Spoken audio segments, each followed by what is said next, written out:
बता क्या पूछता है मुल्क में इसका उजाला है। बता क्या पूछता है मुल्क में इसका उजाला है। मेरी नजरों में देखो मुल्क का दिलकश नजारा है। मेरे हाथों की रेखाओं में नक्शे हिंद सारा है। लहू के आखिरी कतरे में हिंदुस्तान पुकारा है।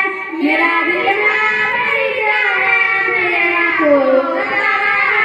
ये हिंदुस्तान हिंदुस्तान हिंदुस्तान हमारा है। हमारे मुल्क में हिंदू मुसलमान साथ रहते हैं। यहाँ ईसाई के कंधों पर सिक्के हाथ रहते हैं। हमारी सरहदों पर नौजवान दिन रात रहते हैं। वहाँ उसकी हिफाजत के लिए तैयार रहते हैं। मिटा देते हैं कोई हमको जहाँ से प्यारा है। ये हिंदुस्तान हिंदुस्तान हिंदुस्तान हमारा है। तिरंगे की बुलंदी को झुका सकता नहीं कोई।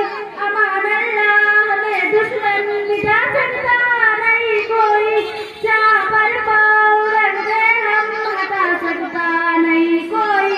हमारे आगे सर अपना उठा सकता नहीं कोई। दुश्मनों का दुश्मन ये सरकार है। हिंदुस्तान हिंदुस्तान हिंदुस्तान हमारा है।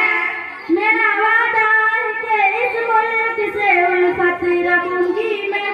खुदी पर जिंदा अपने वीर की इज्जत रखूंगी मैं। मिटा दूं टोलिया दुश्मन की वह ताकत रखूंगी मैं। छोटी